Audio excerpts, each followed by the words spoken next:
प्यारे बच्चों, good morning. आज हम लोग पढ़ेंगे विमीय विश्लेषण। हम लोग पूरी कोशिश करेंगे कि विमीय विश्लेषण को जो है एक तरफ से विधिवत पढ़ा जाए। ठीक है, तो हम लोग शुरू करते हैं विमीय विश्लेषण। देखिए, विमीय विश्लेषण पढ़ने से पहले जो है थोड़ा सा हम लोग जान लेते हैं भौतिक राशियों के बारे में। अगर भौतिक राशियों की बात करें तो भौतिक राशियां ये दो तरह की होती हैं। एक को बोलते हैं मूल राशियां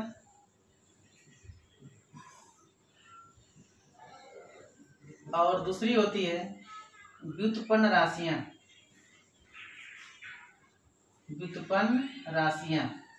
ठीक है, भौतिक राशियां दो तरह की होती हैं, मूल राशियां, व्युत्पन्न राशियां। इन मूल राशियों को जो है हम लोग स्वतंत्र राशियां भी कह सकते हैं। स्वतंत्र राशियां, इससे जो है आप बड़े आसानी से जो इसको परिभाषित कर सकते हैं कि स्वतंत्र राशियां होती क्या हैं। स्वतंत्र राशियां कहने का मतलब कि वे राशियां जो किसी अन्य राशियों पर निर्भर नहीं करती हैं, ये अपने आप में स्वतंत्र होती हैं, इन राशियों को कहते हैं मूल राशियां। ये मूल राशियां जो 7 होती हैं, इनको क्रमशः आप लिख सकते हैं लंबाई, द्रव्यमान, समय, ताप, विद्युत धारा,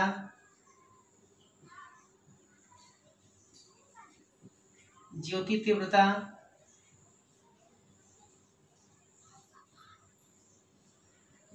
और पदार्थ की मात्रा।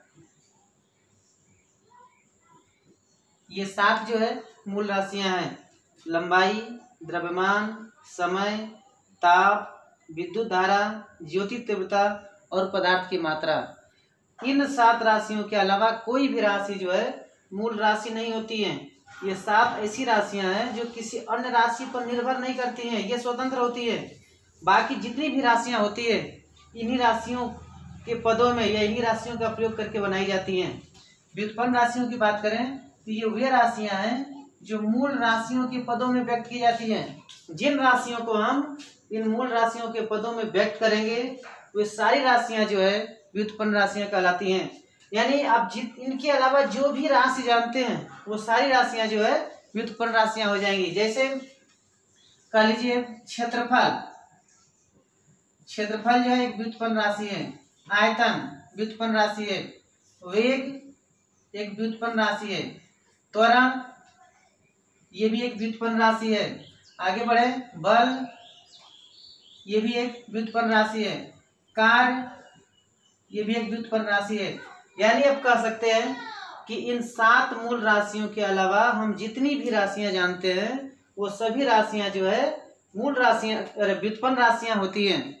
हाँ, इसमें एक बात आपको और बता दें कि इन 2 राशियों के अलावा भी एक राशि ऐसी है,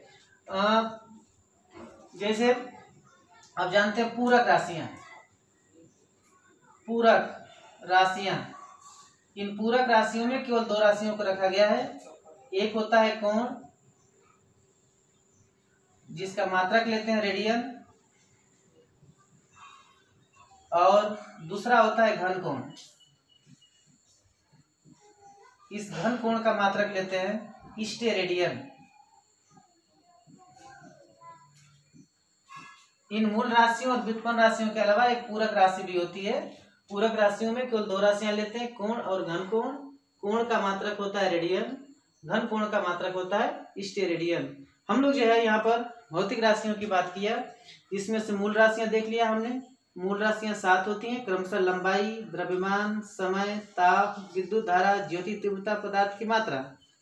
इसके अलावा व्युत्पन्न राशियां देखा, मतलब वे राशियां जो इन मूल राशियों के पदों में व्यक्त की जाती हैं वो सभी जो व्युत्पन्न राशियां होती हैं। ये व्युत्पन्न राशियां क्षेत्रफल, वेग, त्वरण यानी इनके अलावा जो भी हम राशि जानते हैं वो सब जो है हो जाएंगी व्युत्पन्न राशियां। इसके अलावा पूरक राशि होती है। पूरक राशियों में 2 राशियों को रखा जाता है, कोण और घन कोण को। अब हम लोग जो है आते हैं विमीय विश्लेषण पर, जो हमारा चैप्टर है विमीय विश्लेषण। विमीय विश्लेषण में हम जानते हैं कि विमा होती क्या है। विमा ध्यान देंगे, जैसे कोई भी राशि है, जैसे हम वेग कोई ले लें तो आप लिखते हैं कि वेग का मात्रक, अगर वेग का मात्रक लिखना हो तो लिखा जाता है मीटर पर सेकेंड, यानी m मीटर की घात में 1 है, सेकेंड के घात में 1 है। अगर इसी तरह से हम लोग अगर बल का मात्रक लिखना चाहें एमकेएस पद्धति में तो बल का मात्रक होता है, इसका मात्रक लिख सकते हैं किलोग्राम, 1 घात लिखते हैं, मीटर पर 1 घात, सेकेंड पर -2 घात। ठीक है, वेग का मात्रक आपने देखा मीटर पर सेकेंड, बल का मात्रक हो गया किलोग्राम मीटर पर सेकेंड स्क्वायर। अब हम लोग बात करते हैं विमा की। आखिर विमा होती क्या है, ध्यान रखेंगे, किसी भी राशि का मात्रक लिखते समय, किसी राशि का मात्रक लिखते समय मूल राशियों पर या मूल मात्रकों पर जो घातें लिखी जाती है उन्हीं को हम कहते हैं विमा। ध्यान रखेंगे, किसी राशि का मात्रक लिखते समय मूल मात्रक पर जो घातें लिखी जाती हैं, जो घातें चढ़ाई जाती हैं, इन्हीं को हम कहते हैं विमा। यानी वेग की विमा की बात करें तो मीटर के लिए 1 होगी और सेकेंड के लिए -1। इसी प्रकार बल के विमा की बात करें हम लोग तो किलोग्राम के लिए 1, मीटर के लिए 1 और सेकेंड के लिए -2 हो जाएगी। तो बीमा में कोई प्रॉब्लम नहीं होगी। मेरी समझ से आपको समझ में आया होगा कि किसी भी राशि का मात्रक लिखते समय मूल मात्रक पर जो घातें चढ़ाई जाती हैं, ये जो घातें ऊपर लिखी गई हैं, उन्हीं को जो है उस राशि की बीमा कहते हैं। जैसे अगर बल के बीमा की बात करें तो किलोग्राम के लिए 1, मीटर के लिए 1 और सेकेंड के लिए -2 होती है। हम लोग को जो है इस चैप्टर में जो है पहले बात करनी होगी विमी समीकरण का। विमी समीकरण की बात करने के लिए जानते रहे आप कि विमी समीकरण लिखा कैसे जाता है। विमी समीकरण ध्यान रखेंगे, विमी समीकरण लिखते समय जो है लंबाई इसको कैपिटल एल से, द्रव्यमान को कैपिटल एम से, समय को कैपिटल टी से, ताप को थीटा से और विद्युत धारा को जो है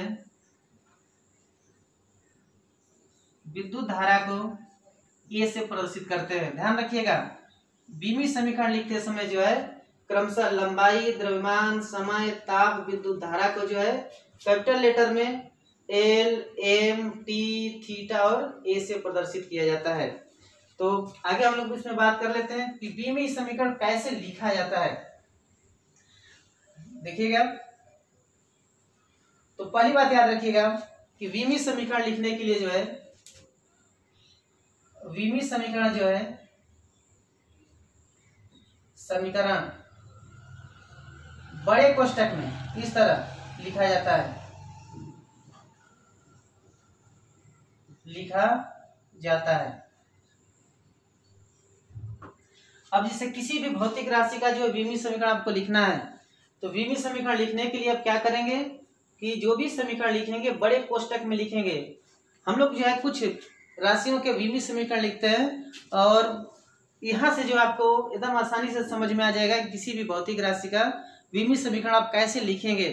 ध्यान रखेंगे, आपको कोई दिक्कत नहीं आएगी, एकदम आसानी से सबका विमी समीकरण लिख सकते हैं। हाँ, इतना ध्यान रखें कि किसी भी राशि का विमी समीकरण आपको लिखना होगा तो विमी समीकरण लिखने के लिए जो है उस राशि से संबंधित कम से कम एक जो है सूत्र आपको पता होना चाहिए। जैसे मान लीजिए आपको क्षेत्रफल का लिखना है, क्षेत्रफल, तो हम लोग जानते हैं कि क्षेत्रफल बराबर होता है लंबाई गुणे चौड़ाई। देखिए, लंबाई और चौड़ाई दोनों ही दूरियां हैं, दोनों के लिए हम लोग एल का प्रयोग करेंगे। अगर क्षेत्रफल की विमा लिखनी है आपको तो क्षेत्रफल की विमा हो जाएगी विमा, लंबाई है इसको हम लोग एल से प्रदर्शित करेंगे, चौड़ाई को भी किससे प्रदर्शित करेंगे, एल से। मतलब कोई भी दूरी है तो उसको आप एल से ही प्रदर्शित करेंगे। चौड़ाई लिखी हो, ऊंचाई लिखी हो, त्रिज्या लिखी हो, गहराई लिखी हो, कुछ भी लिखा हो, अगर दूरी है तो उसको हम लोग एल से प्रदर्शित करेंगे। इसकी विमा हो जाएगी एल स्क्वायर। इसी प्रकार अगर आपको आयतन की विमा लिखनी हो, आयतन, तो आयतन के लिखेंगे लंबाई गुणे चौड़ाई गुणे ऊंचाई। तो आयतन की विमा हो जाएगी, आयतन की विमा देखिए, लंबाई के लिए भी एल, चौड़ाई के लिए भी एल और ऊंचाई के लिए भी एल। एक बात यहाँ पर बता दें, हम लोग लिखते जरूर है कि विमा लिख रहे हैं, विमा इसका सेंस यहाँ पर होता है विमीय समीकरण। हम शॉर्ट में लिख देते हैं क्षेत्रफल की विमा, विमा से मतलब यहाँ पर है कि क्षेत्रफल का विमीय समीकरण क्या है, एल स्क्वायर है। इसी प्रकार आयतन का विमीय समीकरण क्या हो जाएगा, एल क्यूब होगा। अब हम लोग थोड़ा सा और आगे बढ़े, जिससे मान लीजिए आपको लिखना है वेग, और वेग की विमा लिखनी है। आप जानते हैं कि वेग बराबर होता है विस्थापन बटा में समय, विस्थापन बटा में समय। अगर आपको यहां से वेग की विमा लिखनी है तो लिख सकते हैं कि वेग की विमा बराबर विस्थापन मतलब दूरी, किसी निश्चित दिशा में चली गई दूरी है, इसकी विमा एल हो जाएगी, और समय की विमा हो जाएगी टी। इसको लिख सकते हैं आप एल टी के पावर -1। अब हम लोग जो है कुछ और राशियों की विमा लिख लेते हैं।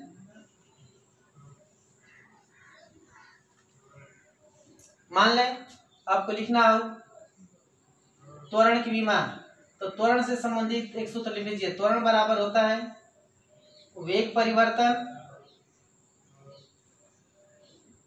वेग परिवर्तन बटा में समय अंतराल, या इसको लिख देते हैं समय। त्वरण बराबर होता है वेग परिवर्तन बटा में समय अंतराल, ये हम समय लिख दिए। अगर त्वरण की विमा लिखनी है तो त्वरण की विमा हो जाएगी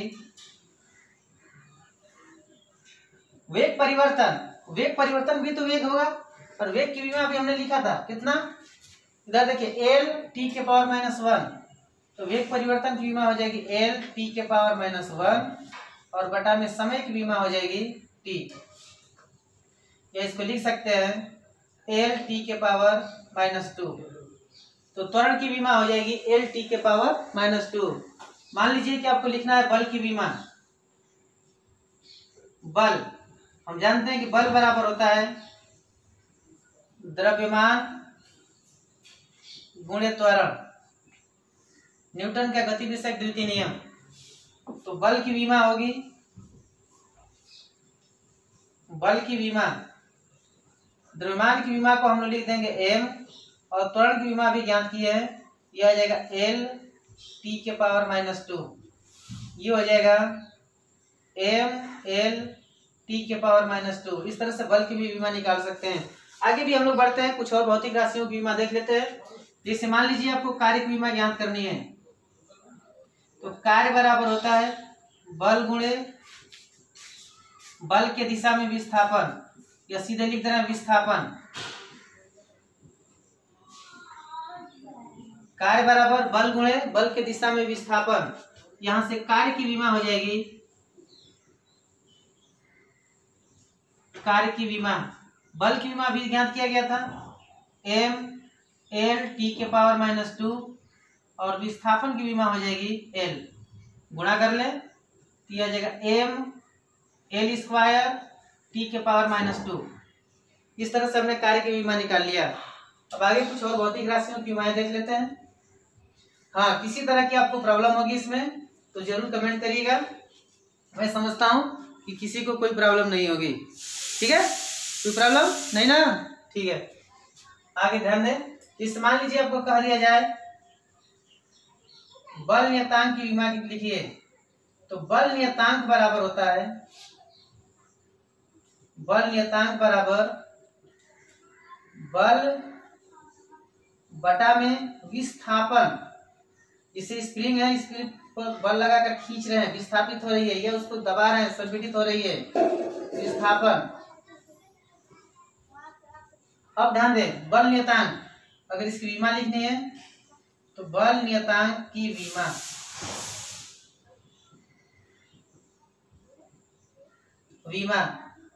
ये बराबर हो जाएगी बल की विमा एम एल टी के पावर -2, ऐसा अभी हमने लिखा था एम एल टी के पावर -2 बटा में विस्थापन किसी निश्चित दिशा में चली गई दूरी है, इसको एल से लिख लेंगे, एल से एल कट जाएगा, ये बच जाएगा एम टी के पावर -2। इस तरह से आप कह सकते हैं कि बल नियतांक की विमा हो जाएगी एम टी के पावर -2। इसी प्रकार जो है अगर हम लोग एक और लिखना चाहें पृष्ठ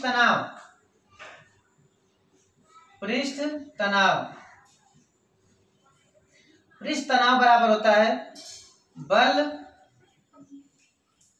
बटा में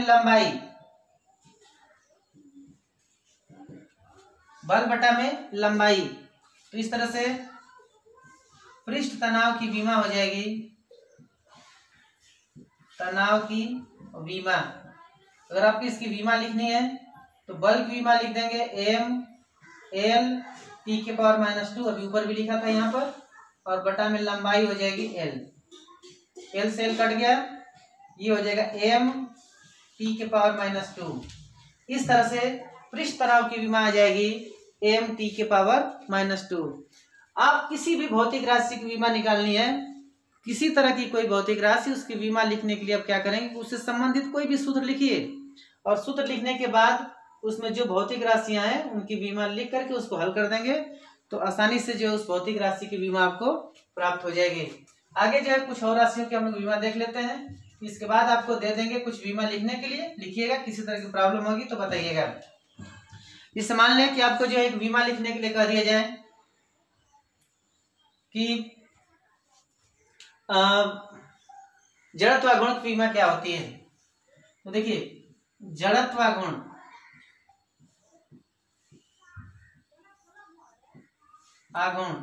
आई बराबर होता है mr², जहां पर m जो है द्रव्यमान है और r जो है आलंब से जो है कण की दूरी है। अगर आप I की विमा लिखना चाहें, जड़त्वागुण I की विमा तो आप लिख सकते हैं द्रव्यमान की विमा जो है m और इसकी विमा हो जाएगी l, 2 घात है 2 घात कर दीजिए, ये आ जाएगा m l के घात 2। जड़त्वागुण की विमा हो गई।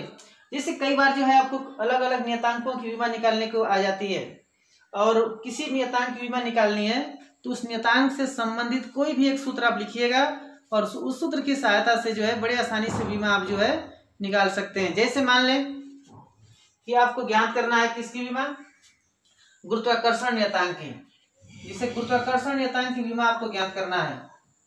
गुरुत्वाकर्षण नियतांक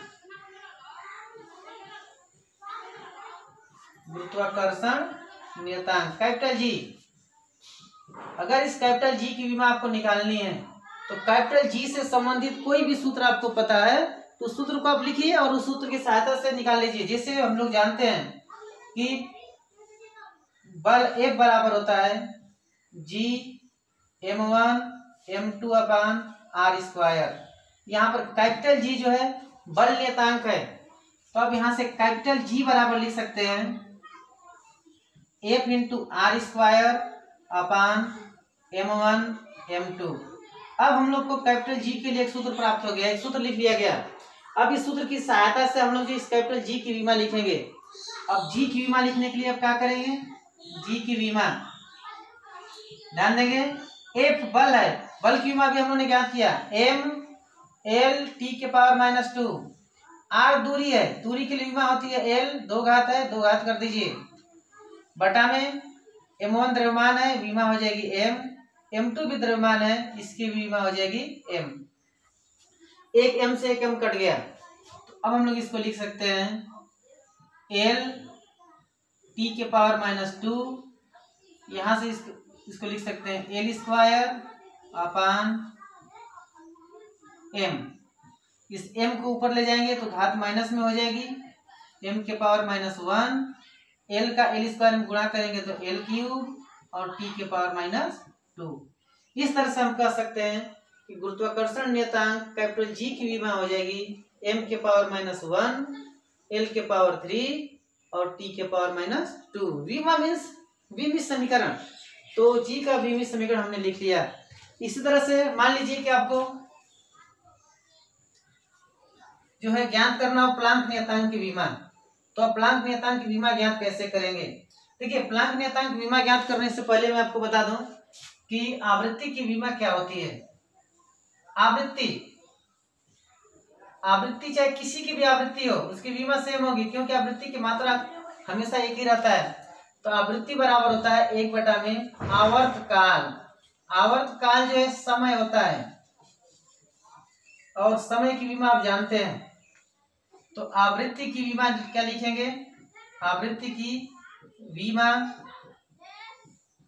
ये बराबर हो जाएगा 1 में आवर्तकाल की विमा हो गई T, ये हो जाएगा T के पावर -1। तो आवृत्ति की विमा हो गई T के पावर -1। अब हम लोग को ज्ञात करना है प्लांक नियतांक की विमा। प्लांक नियतांक की विमा कैसे ज्ञात करेंगे, थोड़ा इसको ध्यान दीजिएगा।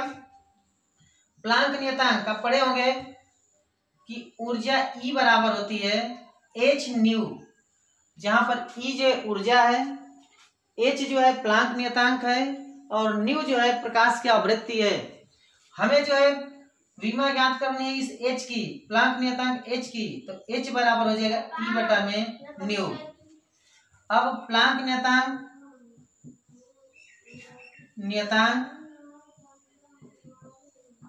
h की विमा, अब इस h की विमा लिखने के लिए हम लोग क्या करेंगे, ऊपर जो E ऊर्जा है, ऊर्जा की विमा भी हम लोग निकाला था। ऊर्जा, कार्य, सब की विमा एक होती है। ऊर्जा की विमा mL² T के पावर -2। कार्य की और ऊर्जा की विमा समान होती है, क्योंकि दोनों का मात्रक समान होता है। तो इसकी विमा हो जाएगी mL² T के पावर -2, और बटा में आवृत्ति की विमा हो जाएगी, अभी हमने आवृत्ति की विमा लिखा था T के पावर -1, ये हो गया T के पावर -1। ये लिख सकते हैं कि T की घात माइनस से ऊपर जाएगी तो प्लस में आ जाएगी, तो आ जाएगा mL² T के पावर -1, क्योंकि -2 और +1 हल करेंगे तो आ जाएगा -1। इस तरह से प्लांक नियतांक h की विमा आ जाएगी mL² T के पावर -1। अब जो है मैं आप लोगों को कुछ विमा लिखने के लिए दे रहा हूं, आप लोग जो है विमा लिखिएगा। किसी तरह की कोई दिक्कत होगी तो जरूर पूछ लेंगे। जैसे आपको दे दिया जाए,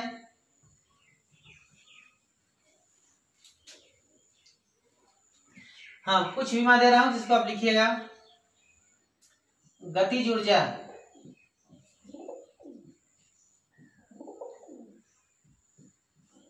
बल आघूर्ण,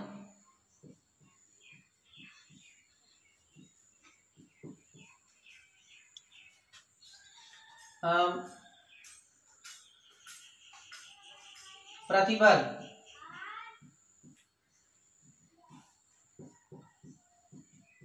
प्रत्यास्थता गुणांक,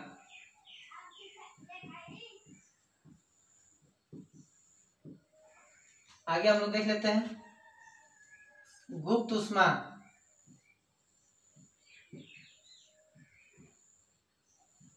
गुप्त ऊष्मा, विशिष्ट ऊष्मा,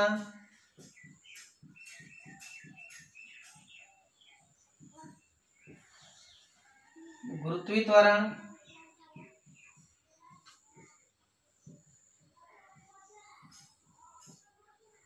की विमा लिखिए।